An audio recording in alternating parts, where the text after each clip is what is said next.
সুপ্রভাত বন্ধুরা, রবিবারের ছুটির দিনের একটি নতুন মিনি ব্লগে তোমাদের সকলকে স্বাগত জানাই। রবিবার দিন ঘুম থেকে উঠে জানলা খুলে প্রথম আলোটা নিতে আমার খুব ভালো লাগে। আমি আমার ওয়েট লস জার্নি স্টার্ট করেছিলাম 77 কেজিস থেকে, এখন 72.9। ঘুম থেকে উঠে ফ্রেশ হয়ে দাদাইয়ের আর পুয়া মানে আমার ঠাম্মার ছবির সামনে এসে প্রণাম করলে সারাদিনের জন্য একটা পজিটিভিটি পাওয়া যায়, জানো তো। ওইদিকে ড্রয়িং রুমে গিয়ে দেখি সোফা একদম অগোছালো হয়ে আছে। এটা আমি করেছিলাম আগের দিন রাতে, কারণ কি আমি মুভি দেখছিলাম। তারপর যথারীতি সোফাগুলোকে ভালো করে রেখে আর আমাদের পুতুলগুলোকেও সাজিয়ে রাখলাম। তো এই দিন তো জিম ছিল না, তাই কিছু বডি স্ট্রেচিং আর যোগা করে নিলাম।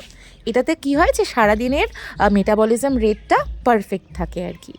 তারপর ছাদে গিয়ে চারিদিকটা দেখছিলাম আর অনেক স্মৃতি মনে করছিলাম, ছোটোবেলার কথা, দাদাই, পুয়া, মাটা মানে আমার পিসির কথা, আরও কত কি। নিচে এসে দেখে একটি পার্সেল এসছে। এই ক্রিমটা হচ্ছে স্ট্রেচ মার্কসের জন্য। ফ্যাট যখন কমে না, আমাদের বডিতে অনেক স্ট্রেচ মার্কস হয়। তারপর এই যোগা বারের একটুখানি পোর্শন নিলাম আর সবার সাথে বসে একটু লাল চা খাচ্ছিলাম আর গল্প করছিলাম, কারণ রবিবারের দিনটাই তো এই জন্য পাওয়া যায়। দেখো, আমাদের বাড়ির ব্যাক ইয়ার্ডে বাঁদর এসে গাছগুলোকে ছিঁড়ে কী অবস্থা করেছে। বাবার সাথে তারপর বাজারে বেরিয়ে পড়লাম। রবিবার সকালে বাবার সাথে বাজার যাওয়ার মজাই আলাদা। ওইদিকে প্রথমে চিকেন নিলাম, তারপর মাছ বাজারে গেলাম। আচ্ছা, তোমরা বলো তো কোন মাছটা নিয়েছিলাম আমি? এটা কিন্তু আমাকে কমেন্টে জানিও তোমরা। তারপর দীপকসে গেলাম, এখানে মা একটু আমাকে কম্বল দেখে আসতে বলছিল। তো খুব সুন্দর সুন্দর কালেকশনসই ছিল, মোটামুটি রিজনেবল প্রাইসে। তো আমি দেখছিলাম, দেখে মাকে গিয়ে বলবো তারপর নেওয়ার ব্যাপার। তো আমার একটা বেল্টের খুব দরকার পড়ে, আগের জিন্সগুলো না খুব লুজ হয়ে গেছে তার জন্য। তো বাবা বলছিল তুই ছেলেদের বেল্টই নে। তারপর আসলাম ফলের দোকানে।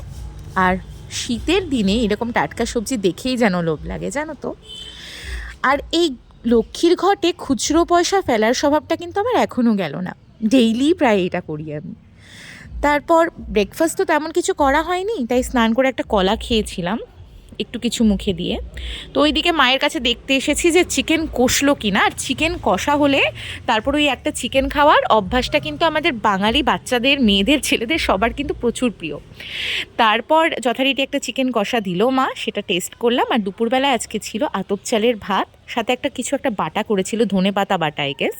তার সাথে মাছ ছিল, মাছ ভাজা, যেটা আমি আধা খেয়েছিলাম, আর গরম গরম মুরগির মাংস। তারপর যথারীতি আমরা রওনা দিয়ে দিলাম আলিপুরদুয়ারের উদ্দেশ্যে। মা না কিছু কম্বল ধুতে দিয়েছিল, ওয়াশ করতে দিয়েছিল ওখানে অরবিন্দনগরে, ওগুলোও নেওয়ার ছিল। তো যাওয়ার সময় ভাইয়ের সাথে, দিদার সাথে দেখা করে তারপর আলিপুরদুয়ারে গেলাম। গিয়ে এই মিয়া মোড়ে আসলে না আমার কেমন যেন খুব খারাপও লাগে, আবার ভালোও লাগে যে আমি এগুলো ভালোবাসতাম, কিন্তু এখন একদমই প্রায় বাতিল। তারপর ঐক্য থেকে সোসাইটি প্রেজেন্ট করা হয়েছিল, যেখানটা আমি গিয়েছিলাম। এখানে খুব সুন্দর প্রোগ্রাম হচ্ছিল আর আমার সত্যি খুব ভালো লাগছিল। শীতের দিনে চারিদিকে কুয়াশায় ঢাকা, আর তার সাথে ব্যান্ডসের শো হচ্ছে। সত্যি কার না ভালো লাগবে বলো। আর প্রত্যেকটা খুব ভালো ছিল। গানগুলো দেখাতে পারলাম না, কারণ কপিরাইট পড়ে যাবে তার জন্য। কিন্তু শীতের সন্ধ্যায় এরকম গান বাজনার সাথে চারিদিকটা এনজয় করতে কিন্তু খুব ভালো লাগে। তো যথারীতি সব কিছু প্রোগ্রাম দেখে শেষে এখন বাড়ি যাওয়ার পালা। তো তারপর বাড়ি চলে আসলাম। এইভাবেই রবিবারটা কাটালাম।